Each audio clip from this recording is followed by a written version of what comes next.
Good morning, everyone, and welcome back to our clergy conversation number 3 on acknowledging and confronting our history. I'm Chris Hayes, and I'll be facilitating us again this morning.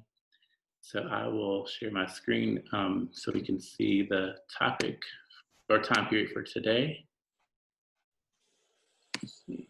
Okay, so we'll be looking at World War I through pre-Brown versus Board, the landmark decision, desegregating schools. So the first two conversations we talked about individual and interpersonal racism. The key term for this time period we'll look at is institutional racism. And this occurs in an organization. These are discriminatory treatments, unfair policies or biased practices based on race that result in inequitable outcomes for whites over people of color and extend considerably beyond prejudice. And these institutional policies often never mention any racial group, but the intent is to create advantages. And I'll come back to that a little bit later as well for people to be able to see. So I just wanted to introduce it, but we'll come back to it before we start our conversation. Okay, so the first question that we'll look at starts with organizations like UNC Press and Odom Institute. They published and studied Black topics, yet their founders were hesitant about Black enfranchisement. Where do we still see biased practices at play that result in inequitable outcomes in our local community? And some background on these two organizations. So the university created UNC Press in 1922 under the direction of William T. Couch, and they were a press that specialized in books on North Carolina and the South. In the 1930s, the press published many works about Black history and culture, and some even by Black writers. However, Couch resisted Black demands for full social and political equality. This is a contradiction that we'll see come up time and time again in our local community between professional and personal interests, especially around full enfranchisement, and that still plays out, unfortunately, today. And then with the Odom Institute, they began their modern study of race relations in the 1920s with the hiring of Howard Odom, who specialized in sociology of the South, and it was the first of its kind, definitely in the country and potentially in the world. Odom's research was pathbreaking, but he was cautious on civil rights and political activism. And this cautiousness still permeates our institutions today. And also currently there's a false equivalence that faculty or other researchers who research marginalized ethnic groups are not or cannot be racist or enact racism. In my personal experience, I've received more racist behavior from some faculty who fit this description. So I wanted to mention that as a personal experience. So that's some background for the first question. The second question we'll look at, James Weldon Johnson and Langston Hughes visited campus approximately 15 to 20 years after the dedication of the Confederate Monument, which was in 1913, and approximately 10 years after the Red Summer, which happened in 1919. Imagine how both trailblazers prepared for their time in Chapel Hill, given the discriminatory treatments they would encounter. So some background for their visit. So faculty with strong interests in race relations and Black culture, they invited prominent Blacks to campus. The first really well-known being in 1927, where poet and activist James Weldon Johnson addressed a conference on race relations. Now, Johnson also coined the term Red Summer that we introduced last week, and he was the NAACP field secretary who organized peaceful protests in response to the white supremacist terrorism that was happening in 36 cities around the country in 1919. So he's very instrumental in fighting against that. In December of 1931, during a time of economic hardship and political radicalism, there were two professors at Carolina, Paul Green and Guy Johnson, that invited Hughes to campus.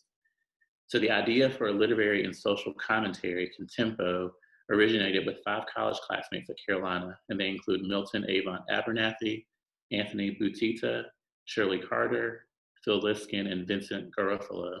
And these 5 were students of Pulitzer Prize winner Paul Green, and the first issue of Contempo was produced by these 5, actually out of a college dorm room, of all places, in May of 1931. And although it only lasted from 1931 to 1934, Contempo was able to build a strong reputation among critics for expanding the boundaries of literary work in the 1930s, and was able to attract submissions from the likes of William Faulkner, Ezra Pound, and E.E. Cummings. Throughout October and November of 1931, Abernathy and Hughes corresponded to discuss including some of Hughes's work in the December 1 issue of Contempo. This was meant to be a special issue on events surrounding the case of the Scottsboro boys. The publication of the Scottsboro issue of Contempo was timed to appear several days before Hughes was to visit Chapel Hill for a public reading. So the Scottsboro case, which has kind of been lost in history a little bit for a lot of folks, it focused on 9 Black teenage males aged from 13 to 19 that were falsely accused of raping 2 white women on a train in 1931. So that was the background on that case. So citizens of the town of Chapel Hill were incensed.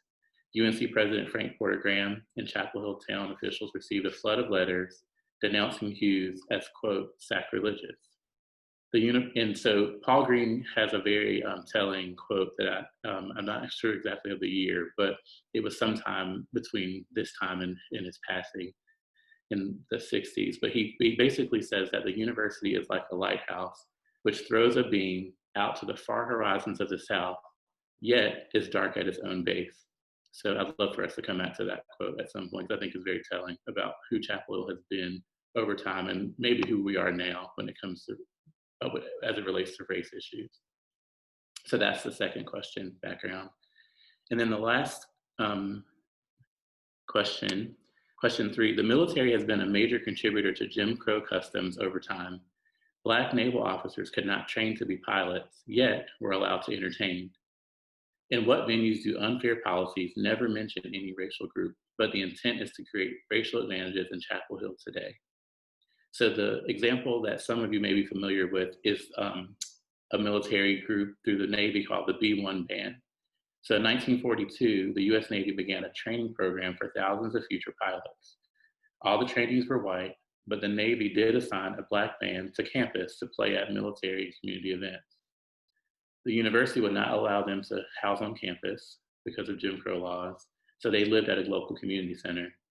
They would daily march over a mile to campus to play for the 8 a.m. flag rising. As it were, a close family friend of mine, and as we called him, play grandfather, Ray Herring, was a member. We grew up near Williamsburg in Hampton, Virginia, and he basically revealed that he was a part of this and told me to visit the community center, which is Hargraves, to look for a photo of the group, which would then help me understand that he actually was a member and he wasn't just making it up. So that was a nice personal connection to this group that I didn't know anything about until he told me. And I also wanted to lift up a faculty member who taught me a lot about this time period, Jenna Ray McNeil. She's a UNC history professor and protege of famed historian John Hope Franklin. She taught me about 3 key tenets that I think help frame this time frame really well. For one, to trace Black labor throughout American history, and that tells you a lot about our story. 2, the concept of Black self-determination. And 3, the juxtaposition between Black resistance and white law. So I will take us back to the key terms. So again, remember we started with individual and interpersonal racism, the first 2, and as we're noticing, they all swirl together in lots of ways and intersect in lots of ways. So this one, institutional racism, occurs in an organization. These are discriminatory treatments, unfair policies, or biased practices based on race that result in inequitable outcomes for whites over people of color and extend considerably beyond prejudice. These institutional policies often never mention any racial group, but the intent is to create advantages. So with that in mind, I'd love to get some ideas from you all about your reactions to this definition, and feel free to bring in some of our understanding from the other 2 on individual and interpersonal racism as well.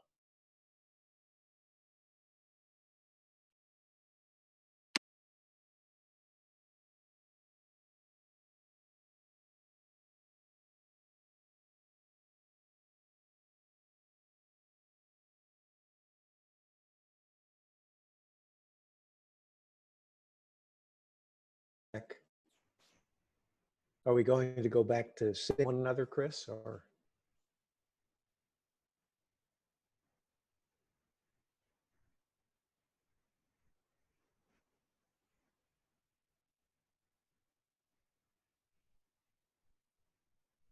Yeah, why don't we go ahead and unshare the screen there, Chris, and then we'll jump in. I was muted, sorry. What was your question, Wes? Yeah, I was just asking about the screen, but I do have a question about institutional racism. Mhm. It seems to me that it's certainly plausible and frequently occurs that a policy is not made with the intent of harming a particular race, but it in fact has that outcome. Do we call that institutional racism as well? I'd love to hear people's thoughts about Wes's question. Should we call it institutional racism if it's not explicit or meant to be? Yes. I would think if the outcome is the same, there certainly would be that. That may not be the intent, but if the outcome produces that, then I think it would have to be the same. That seems to be much of the problem that we have today is we create policies not intending them to be racist, but in fact they are racist policies, that they advantage white people over people of color. But the outcome is still racist, it seems to me. I think sometimes the racism is hidden in the policy and they're not upfront and blatant about it, but the intent is still there. Well, and then, as we talked about, so we've begun this conversation with racism as it focused on in individual or in interpersonal ways. And, one of the things that I just, ask everyone to continue to acknowledge is that, if intent is always necessary to say that something is racist, then a lot of folks will just claim, well, the intent wasn't there, so how could it be racist? I said this thing and I didn't intend to be hurtful, so therefore you shouldn't be hurt by it. We've heard these kinds of things before, and so I'd say that just as regardless of intent, sometimes the personal or interpersonal activity or statements by individuals can be racist. That should transfer also to institutions as well. And so, regardless of intent, the policy or practice can still be racist. So when we first moved here, I remember it was at some school board meeting, and I found out that for AP classes there was a fee for taking the test at the end, and we wonder why there was incredible inequity in the AP classes, right? It's a wealth stratification issue, but in our society, that can play out also, in terms of racial discrimination. So I thought that was an example of a policy that was not intended to be racist, but there were assumptions made, and it was not a structure set up for equity.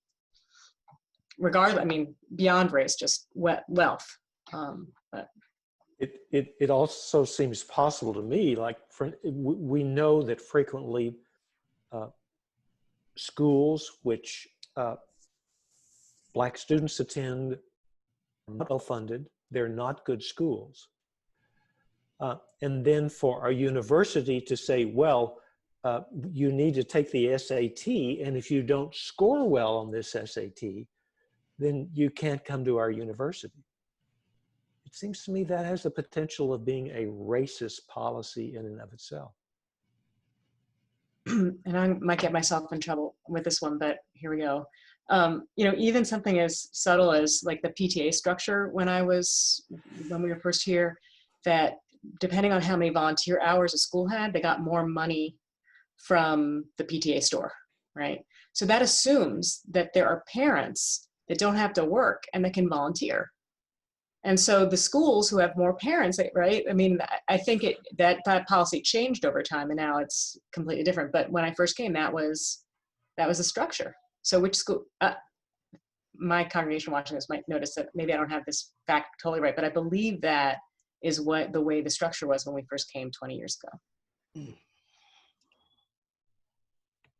I think racism can exist within systems where the policies aren't inherently racist, but I think about the number of times I've advanced or had success because people higher up in the system give me informal type of help or opportunities or resources just because of who I know or who my dad knows. So there's a kind of a generational advantage that maybe people with different backgrounds, could be racial or socioeconomic, don't have those opportunities. And so for certain people, white people, there's advancement built in if you just take advantage of the extra help you get that's not programmed, but exists within systems to help you succeed with what is programmed. So the policy's not racist, but your success in it gives you an inherent advantage in advancing.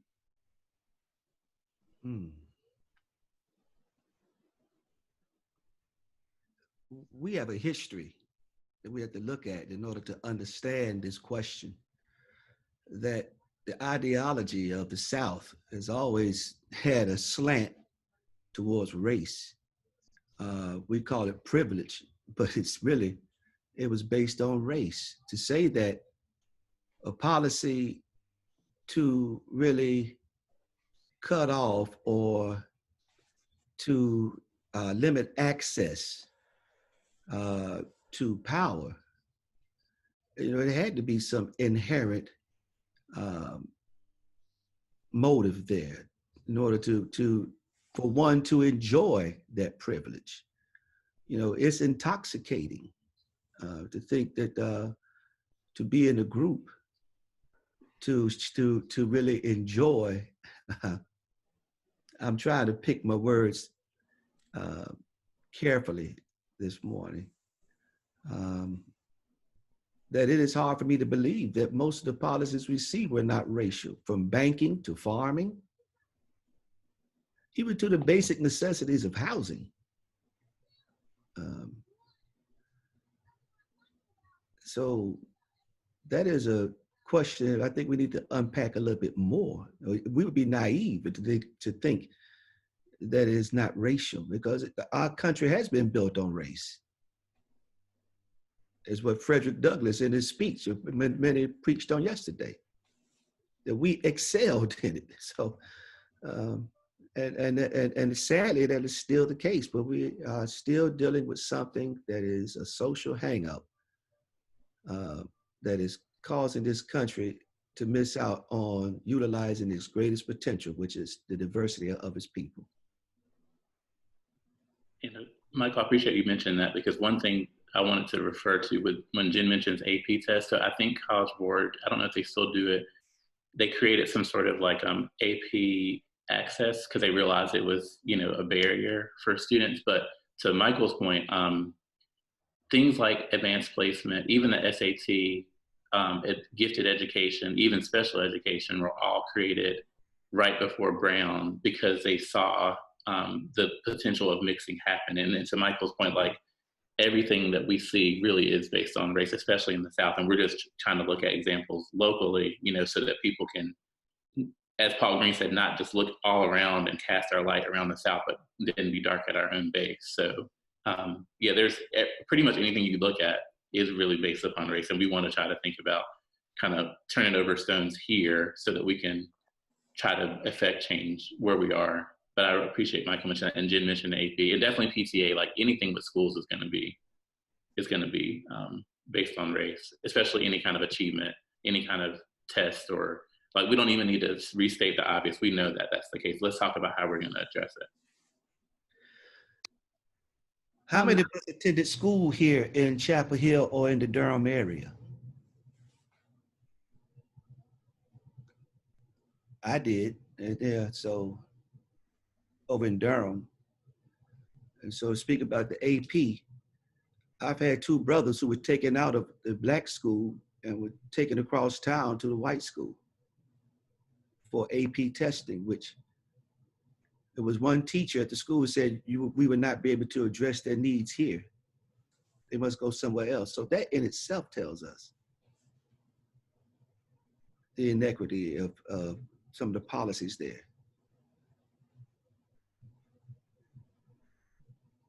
So I think if an institution makes a policy with the assumption that everyone affected starts from the same place, but they ignore the different histories in our American culture, which is the hundreds of years of slavery and the 100-year of Jim Crow, then it's the inequity is baked into the policy by the assumptions that everyone has the same history.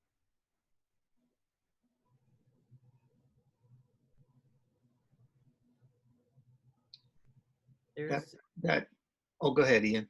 Oh, sorry, Matt. I was just going to say there's an excellent book by a political philosopher named Charles Mills who talks about the racial contract, which is this that he says is actually much more historically valid than the idea of the social contract that we teach in our civics classes, that assumes this kind of state of nature where we give up individual freedoms for collective security and that sort of thing, that the nation itself is based on a racial contract where whiteness and white people are given an advantage over people of color, and that the whole system is rooted in that.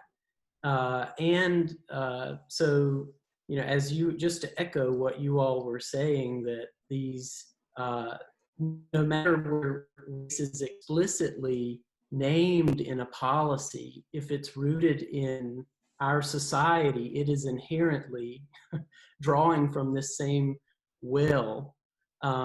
And one of the things I bring up Charles Mills because he has an excellent point about sort of the epistemology of whiteness, the ways that whiteness makes us think, and that it has a really, it's an expert at covering its own tracks. And so there's a way that whiteness erases itself out of being. And so we often look at these policies and assume that whiteness is not at play, but it is often the sort of man behind the curtain pulling the strings. And so if we take that more informed, kind of skeptical approach, if you will, it helps us to kind of unpack what's happening on a deeper level, beyond conscious intention and conscious intent, looking really at the impact that policies have and the power that they leverage, and in what ways we leverage power institutionally. So just a recommendation in thinking about this issue with a little more depth on a social level.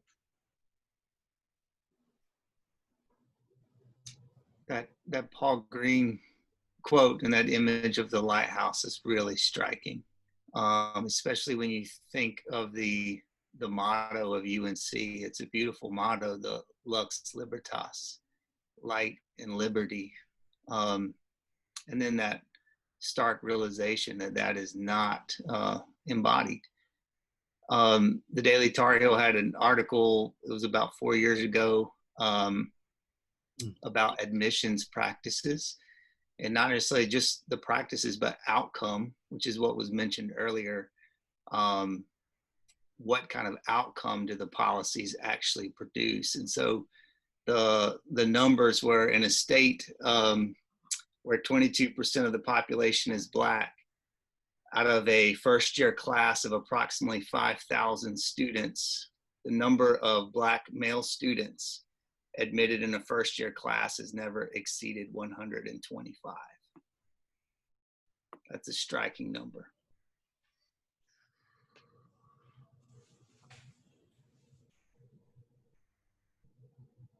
Yeah.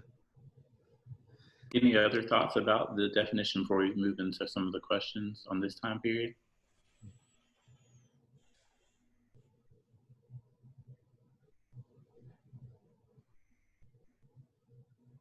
Can you just repeat that sentence again, please, about the admissions to make sure I heard it right? Yeah. So our state population is 22% Black. Approximately 5,000 students admitted each year in the first year classes. And the number of Black males in those first year classes has never exceeded 125.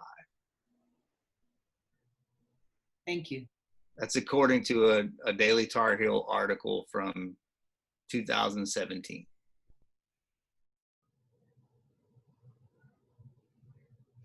Wow. It's interesting Matt would mention that, because that was my last role at Carolina, working to begin initiatives for underrepresented men of color, particularly Black males. And since then, the last two classes have been above that. But one of the things that we can talk about, definitely as we're moving closer to current times, it's not really just about the recruiting and admitting, but it's really about the retaining and graduating and the sense of belongingness that alumni feel. And we'll see a lot of that. And I know there's some, like Michael and some others who've been around for a while, they will really be able to shed light on things that I don't even know, haven't only been here for about 25 years. So yeah, but we're starting to see some of the core of how we got to where we are. And so that's a good segue into the question that I wanted to mention, because in this conversation about, renaming, some of the organizations we won't talk about are things like UNC Press and Odom Institute. So with those groups, they publish on studies on Black topics and, kind of made money off of those topics in the beginning. But the founders were hesitant about Black enfranchisement. And enfranchisement, of course, we think about voting, but it's really about freedom in general, right? So where do we still see bias practices at play that result in inequitable outcomes in our local community? And I'd love to hear from some voices that haven't had a chance to contribute yet. So how do we take all of this information and think about it in our own town?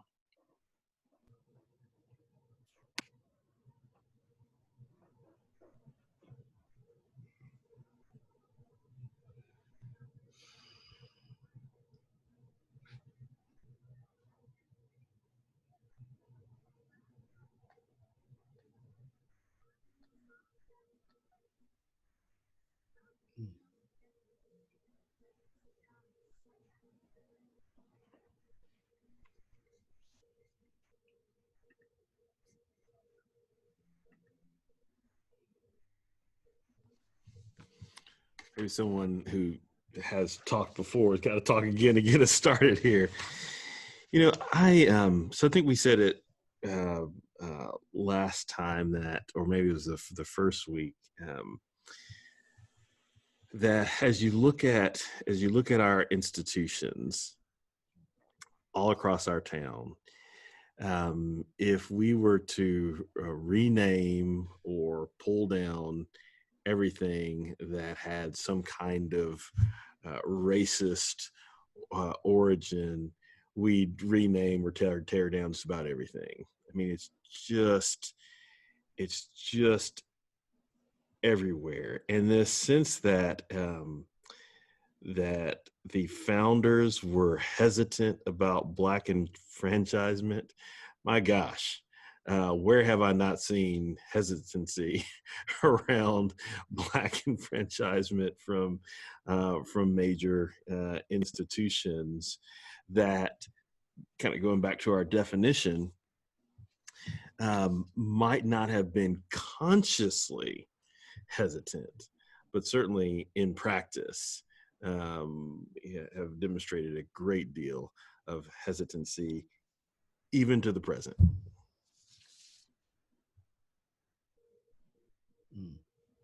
There are so many ways that I feel that I don't have any idea where to start. You ask the question and I'm like a deer in the headlights, like, oh my God, I don't know. That's why I'm here. I do know from my work with a project called the Pee Wee Homes that, and from my conversations with, Michael Curry was the bishop of the Episcopal Church in North Carolina. He's now the presiding bishop of the Episcopal Church. He's a Black man, and who it was through him that I first learned about the privilege of home ownership and how that sets things in place for your children and your grandchildren. And so through the Pee Wee homes, that's not home ownership, but that's, even just affordable housing that you can rent. I think that the affordable housing and providing home ownership is one place where I can see a point of entry for myself and for my congregation. And that's sort of what we've claimed. But otherwise, I feel so not informed enough and not able to know where to start. And Lisa, that's definitely real. And I was going to say, so you all have kind of mentioned some of the things. So Justin, I appreciate you for getting started. Some of the things you've already mentioned are examples, like housing's a huge one. Under the Obama administration, right before he left, he brought together secretaries of education, housing, and transportation. And it was the first time I think those three agencies had come together, and I got a chance to attend that. And one of the things I learned was that housing policy definitely is education policy. So, so that's something to consider, like when we, and it may just be questions that we have, like we don't have to have answers. This is more of a generation of ideas, and then we can, go back and talk about this later for sure. But, how does that look in our community when it comes to, housing and, especially with the expansion of student housing, particularly in the historic Black community in Northside? Like, what do people have thoughts or questions about, the concept of gentrification and, the fact that it's been going on for decades? It's not new. It's been going on really since right after the riots after MLK was killed. And then, so I just love to hear y'all's thoughts about, or just questions you may have. We don't have to have all the answers right now, because I definitely don't have them. So. I was thinking, because it's an election year, about access to the voting booth. And I know that several states, in recent years have begun allowing folks who have served the terms of their felony convictions. You can then vote, if you follow so many steps. But, if you can't vote while you're incarcerated for a felony conviction, and depending on how long that is, and if we look at like rates of felony convictions among Black males, for instance, it's like a huge voting block then is suddenly removed from the process really for the whole time. I mean, it may rotate which ones are removed, but if that's if that's just sort of part of the system that we're in, then we're missing a huge chunk of our population in terms of their ability to participate in a democratic election process. And I don't know, I don't have specific statistics around the triangle or anything like that, but it's certainly a question in when we think about higher rates of, adverse kind of symptoms and long-term effect from COVID-19, if we're voting in person, and they're certainly going to do everything they can, I believe, to make it possible to vote with ease and to be safe about it. But if you have those concerns, that's just another obstacle in your mind in going to the voting booth. That has to play out in some ways, I would think.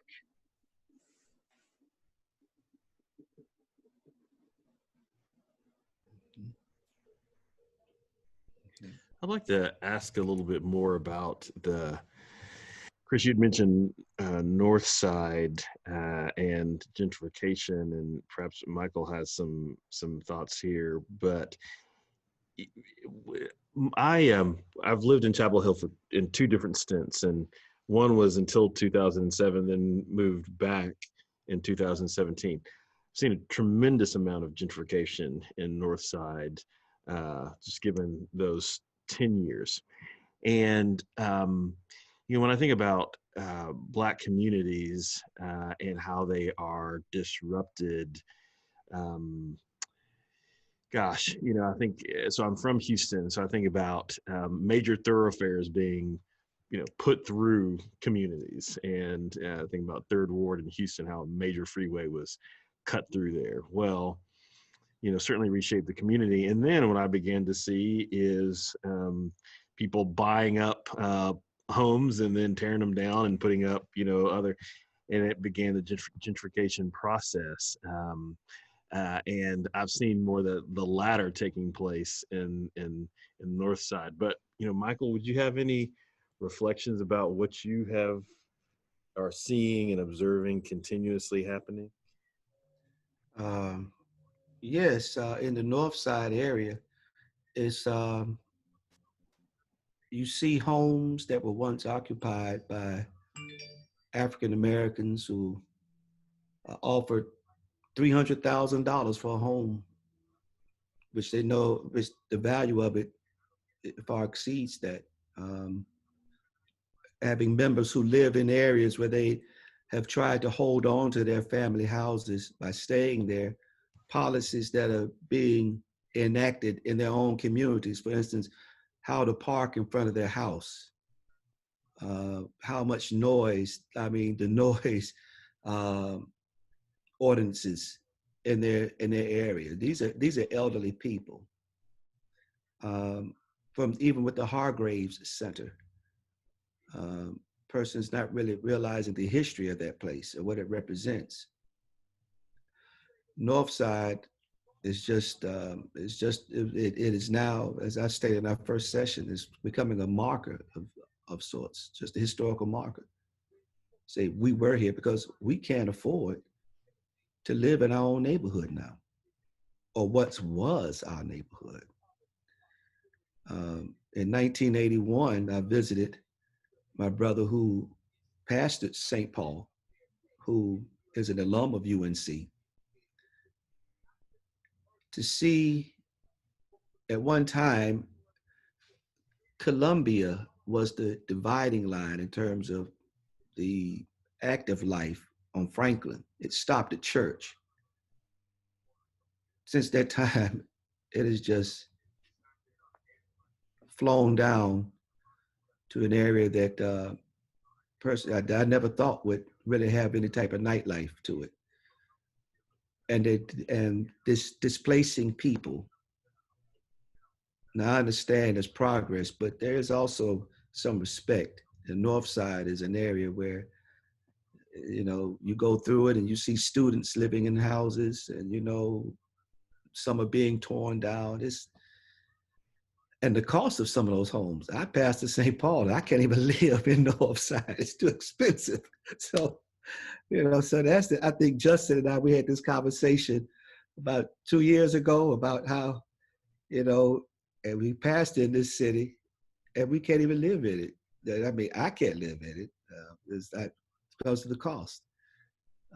So it seems like it's been always a policy to go to the areas that you think they would not appreciate, or the low cost or property value, and get it for little or nothing, but at the expense of those who were there. So I guess that's not a black or white issue. That's an economic thing.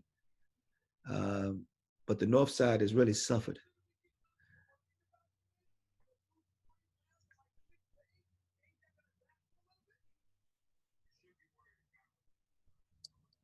I can't speak very with experience with Chapel Hill. I've been in Durham though for 29 years, and the complexion of gentrification looks the same wherever you are. I'm originally from Harlem, New York, and if you want to see gentrification in full bloom, it's in Harlem, New York, where I grew up, like 4 blocks from the Apollo Theater. And now there's nothing wrong with it. I'm a very health conscious person, but you have Whole Food on Lenox Avenue now. You have, I remember probably about 15 years ago or so, I went to New York and I went to Brooklyn, and I was coming to my sister's house about 1 o'clock in the morning. And I saw a Caucasian man walking a dog in Harlem. And you didn't do that when I grew up. So I knew it was a total change. And I saw the same thing in Durham. Durham is the same way. So I'm assuming, I have to assume, with my travels through Chapel Hill, it's the same picture, and that is that the freeway came through Durham, and I'm sure Mike would know this better than me, being from Durham. The freeway come through Durham and just tore that whole Hayti area up. So I think that I always believe how problems can be best resolved is through what we're doing now. I believe education and sensitizing people to what is happening, what has happened.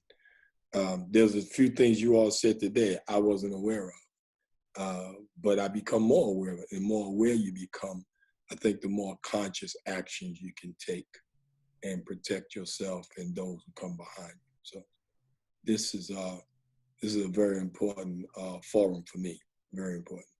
And want to share with you too, I'm part of the Ali program at Duke. I work at Duke, and I'm doing a class on racism, religion, and reconciliation in America coming this fall. So a few of you, I've heard your voices already, so I'll be tapping you to come and present because I think we need to expose more people to this in a real practical way. Could you share your syllabus with us when you get it out, and the reading list and assignments? I'd be happy to check those books out. I sure will. Yeah, I sure will. I'm working on it now. I sure will.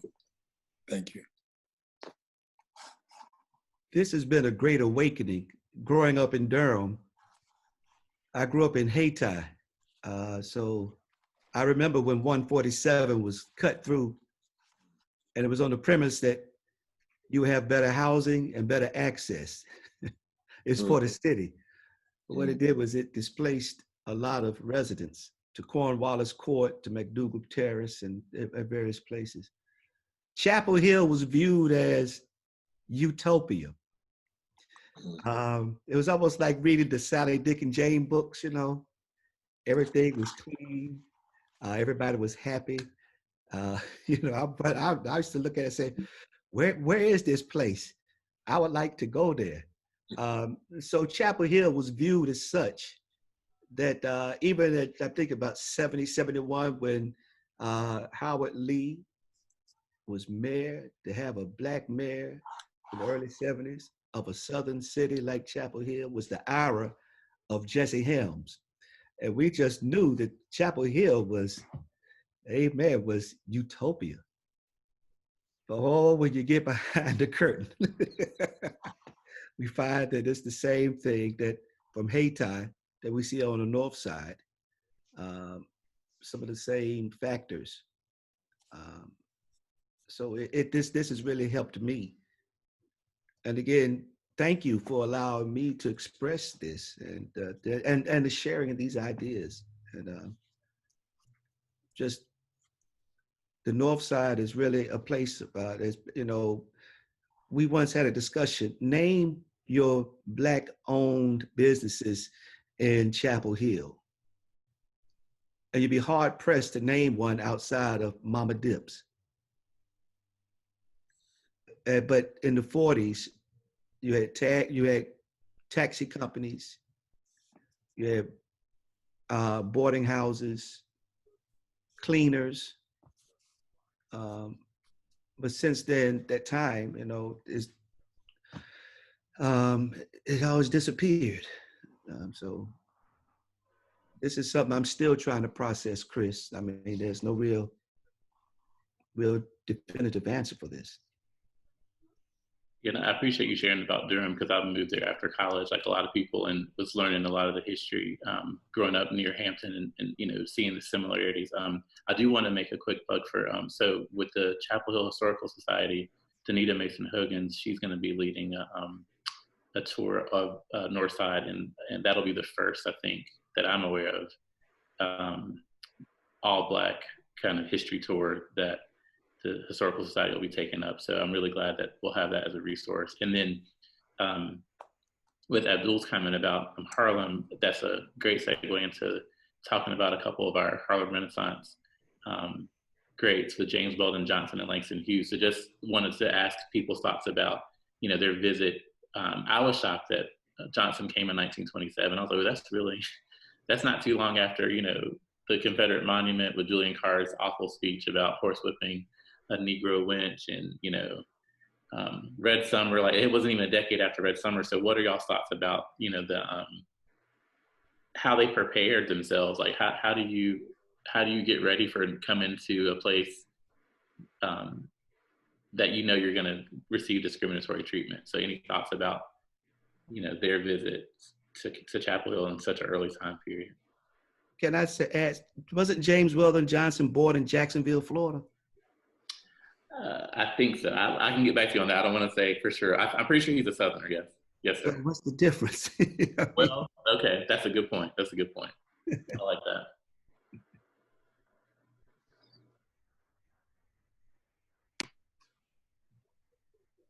We would say he had to get prayed up, right? To make a bold trip like that. Well, I'm thinking maybe for his visit, at that time you had Black Wall Street up in Durham, but it was a community that he could draw upon. And I'm thinking maybe, it's a stretch, but maybe that's where he stayed when he came to visit. So he did have the community, the sanctuary of his community of color, and he could be able to go back and decompress after visiting and speaking on such a topic that can be somewhat racially sensitive. I mean, that's just a stretch. That makes an awful lot of sense to me. That resilience from kind of rooting yourself in community. Yeah, and I don't want to pull us afield in any way, but just as a Jewish person right after college, having going to South Carolina to work in rural parts of South Carolina, first thing I did was look for the tiny little Jewish community that linked back to the early 1900s, and just to steel myself against what I met in the rural South. So that makes sense to me as a Jew experiencing anti-Semitism in the South. I would think that there must have been conversations too with Paul Green and others about who allies on the campus might be, and who could give him advice about what the campus was like and how he could be most effective in bringing a message to the people of the campus.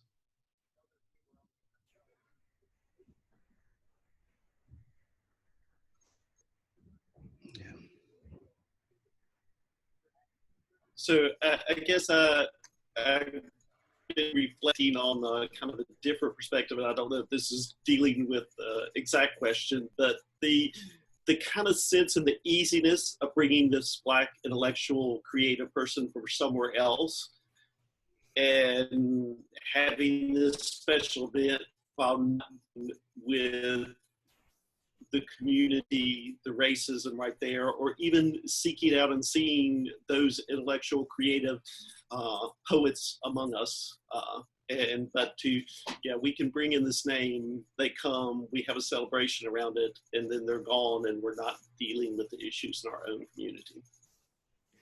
Yeah. I was really glad you said that, Jay, because I was really struck by something, Chris, that you said earlier about how, I'm trying to remember how you said it, but that you've among folks who have at least verbally or rhetorically this utopic view of academia, of the town, even you've experienced some of the more intense racism from these same folks, these same scholars, people who exist in academia. And so to me, there's something safe about having this is almost academic vaudeville, right?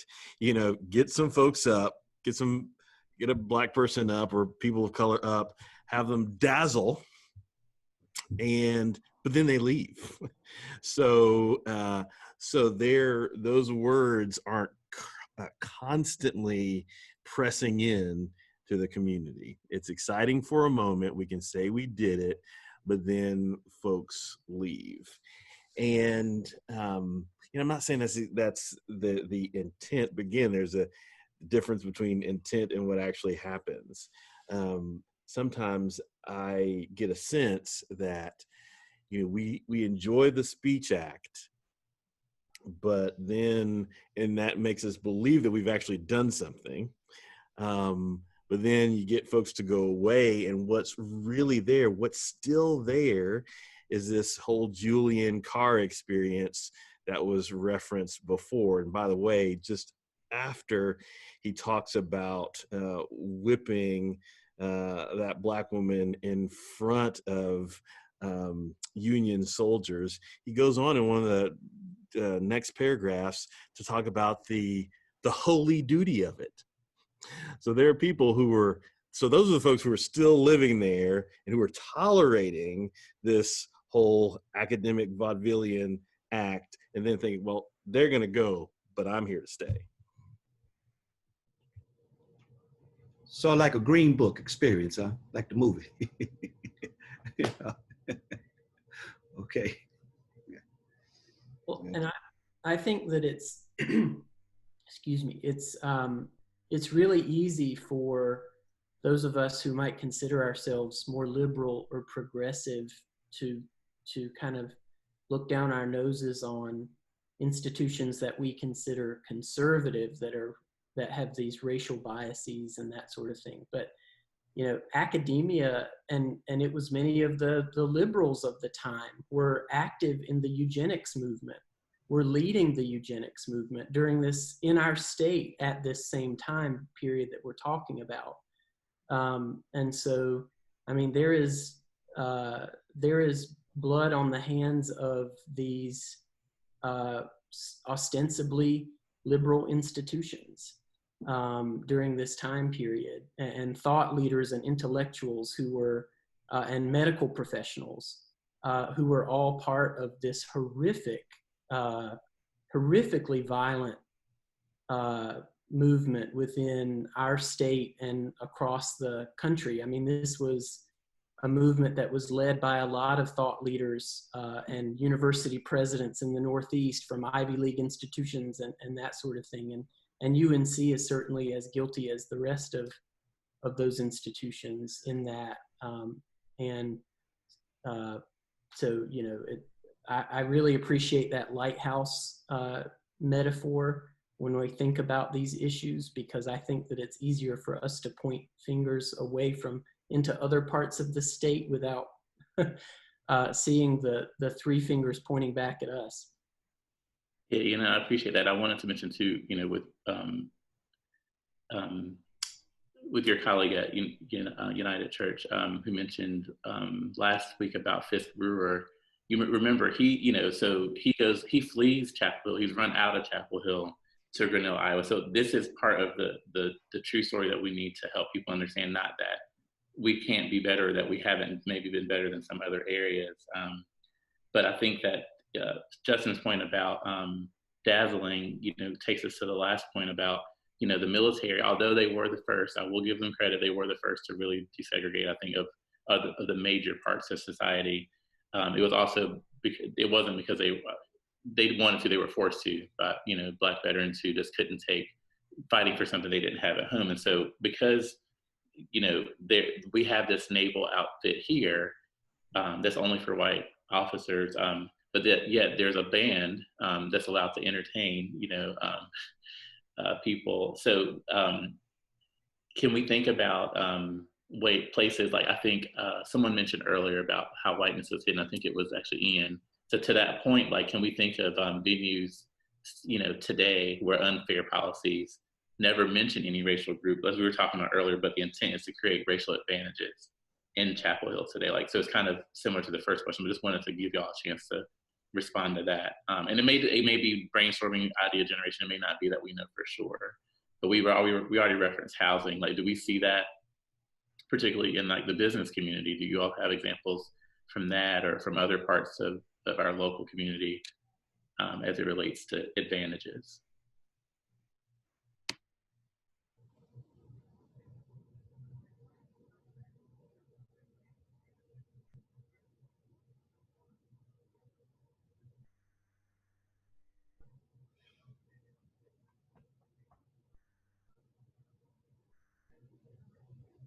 And they could be personal examples too. I know someone mentioned, I think it was Rob, about knowing someone or his dad knowing someone. It could be examples like that as well.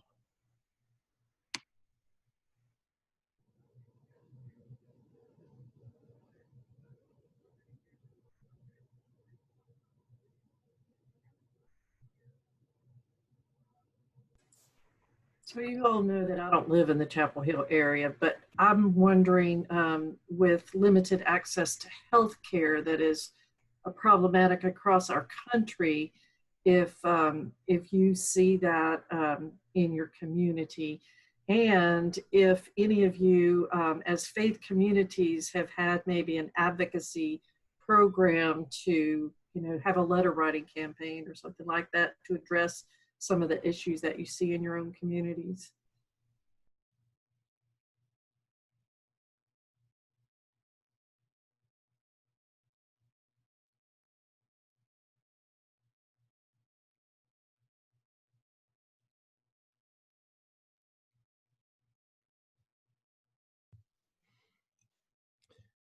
Well, I'd say we like to write letters. We do that from time to time, and it, it is meant to address certain injustices within the community, and several folks have a history of that here.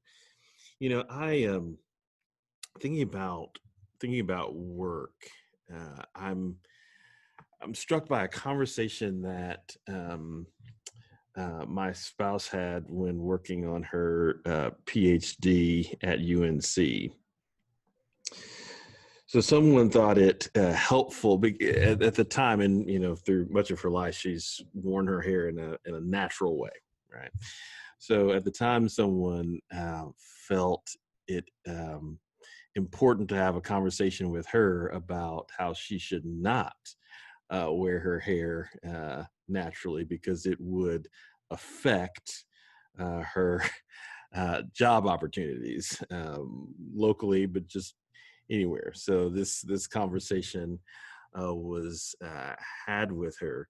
At times in her life, early on, she'd go by her middle name because it's a less ethnic sounding name. Her middle name's Nicole, and sometimes she'd go by Nicole because when people would see that or hear that, they'd give her a chance in ways that when they heard her first name was Chaka, they wouldn't. And this, I will say, has borne out every different place we've lived.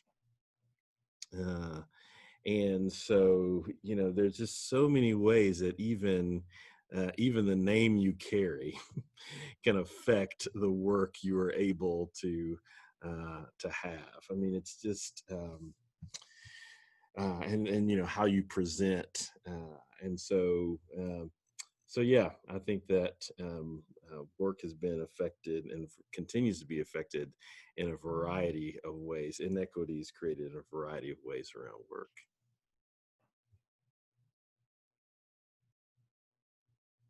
And I would also add that I have had it said to me, at times in conversations that, well, based on your name and your general way of speaking, I didn't know you were Black immediately, which sometimes I can tell had created for an advantage. I mean, it's really,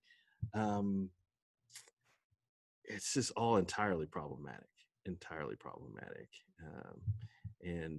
it's more than that, it just makes you angry.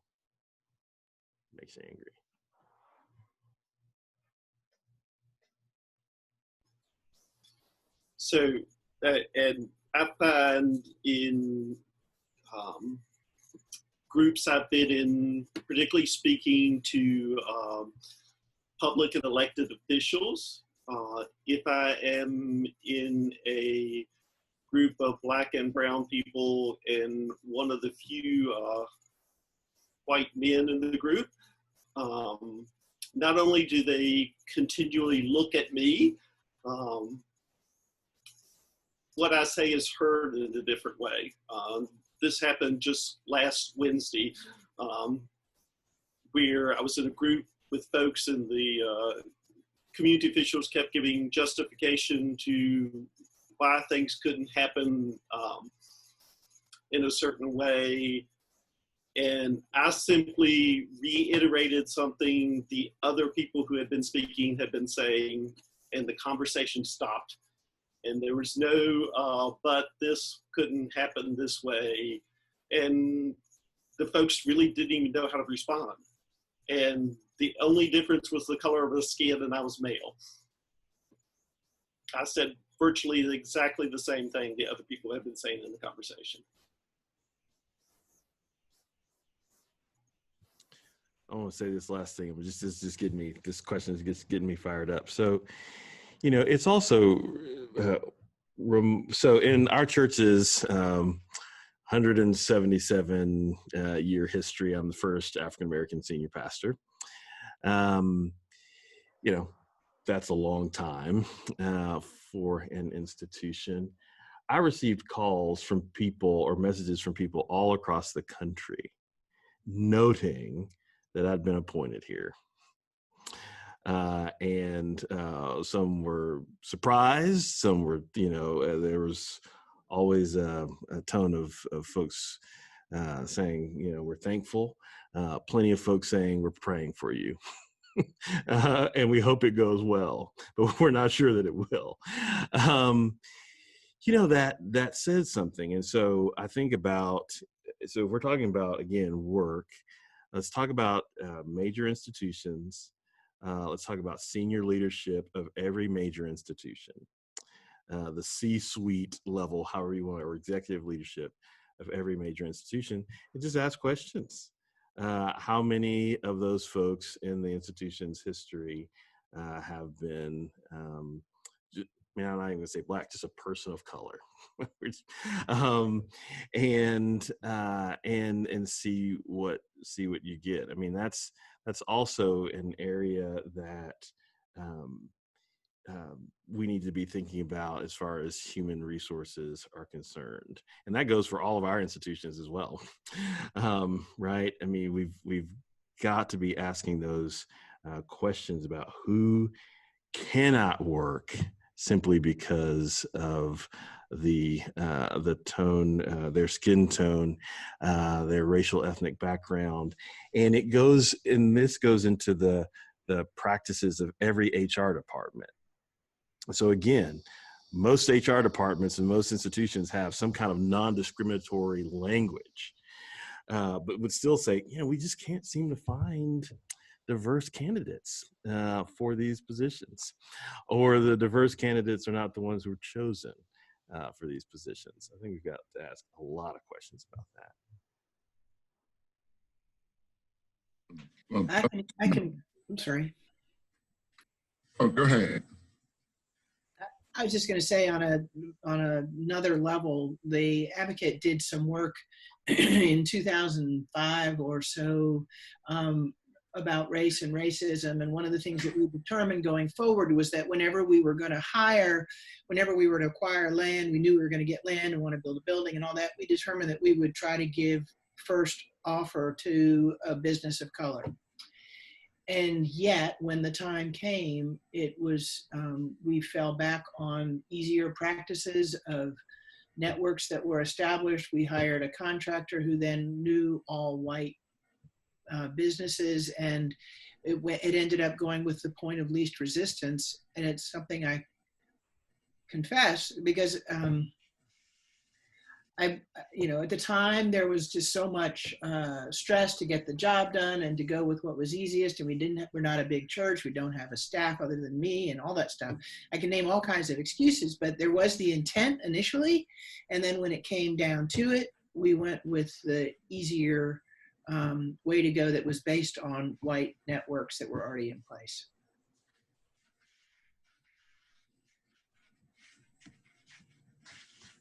I mean, thinking about that with Justin, I must confess that I was shocked to learn that university had a person of color that served as the pastor. I even had to check the website 2 or 3 times for the history, and not just for the history of it, but for the location. You would think, I mean, somebody lost their mind. This church is right on Franklin, prominent, and everything else. I mean, what was going on? I think you have ways that even when you try to decipher the language of HR practices, there are ways that people circumvent it. Case in point, you have like in the NFL, the Rooney Rule, where they must consider, or not consider, but interview a minority candidate.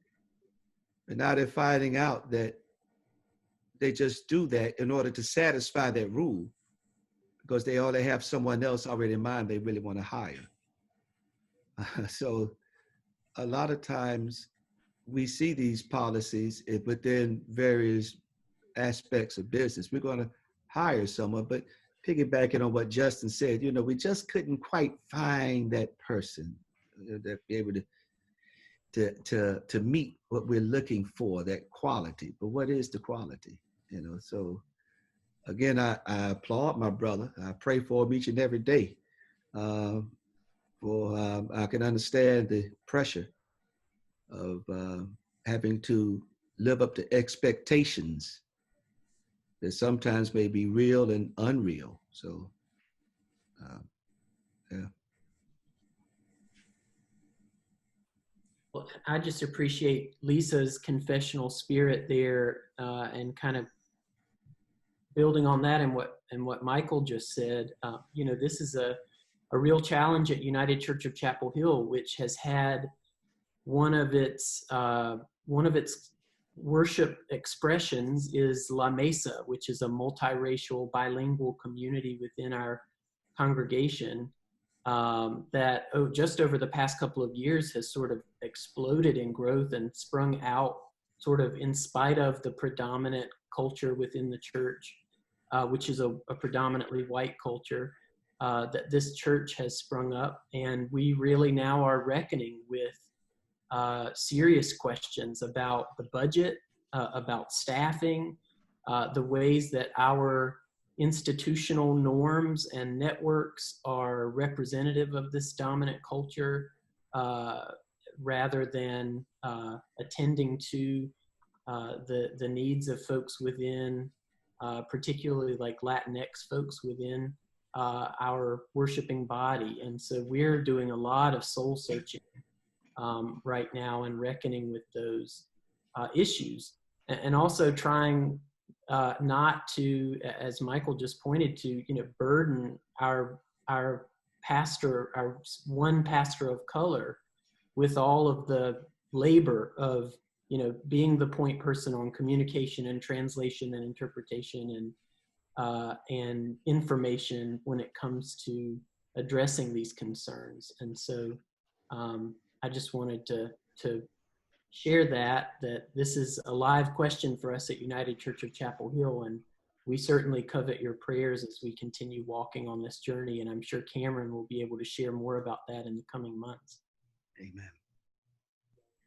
Well, our church, the United Methodist Church, is, as I understand it, has been trying to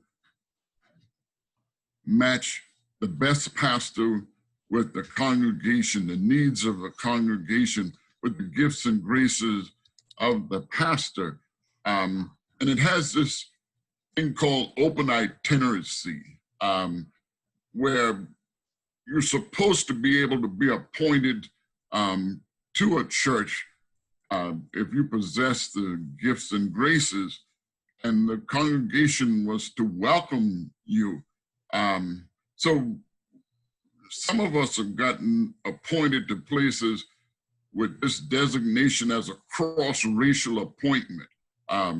We don't just go to a congregation, it's known as a cross-racial appointment, not a Christian appointment, not a God-sent appointment, but cross-racial, so that when people look at that, they already know that the pastor is a different ethnicity than the congregation. I think congregations are brave and faithful when they accept a person who they believe God has ordained to serve them. And I've been privileged. Before I went to Amity, I served the Aldersgate Church over next to St. Thomas More for 10 years. I was somewhat shocked when the bishop appointed me to go there. And when I went there, I was welcomed and people loved me and they prayed for me. And, you know, we had a good ministry for 10 years. You know, the only thing got in our way was, you know, a building, bricks and mortar got into it, and we disagreed on those sorts of things. Of course, that's a long story. You don't need to hear that. But I want to be able to be appointed to the congregation and go there to love the people and to serve the people and to be a voice for the Lord and to be in the midst of faithful people. And I really don't care where they send me. We actually make a vow to go wherever the bishop sends us. And so wherever the bishop sends us, well, he won't send me anymore. She won't send me anymore because I'm basically retired. I've done my 30+ years and I'm faithful now to serve part-time there at an Amity church. It's good to see you, Donnie. I agree. I think we need to take that designation off of the appointment system, but I also think we need to hold our congregations accountable because some of them still refuse to accept a so-called cross-racial appointment, and some of them still refuse to accept women. And so I say, why do they get a pastor at all if they're going to refuse to accept the pastor who's been appointed there? But that's United Methodist politics. So. And I really appreciate y'all sharing, you know, these personal examples. And I think we're, you know, as we continue to build community among ourselves, we'll continue to, you know, address some of these things and be, you know, be resources for each other. And so this has been another excellent conversation. We next week we will tackle a more known period as we march toward the current time, the modern civil rights movement, which will cover the 50s to the 70s. So I look forward to seeing y'all next week. And thank you again. Thank you again. Thank you. Thank you.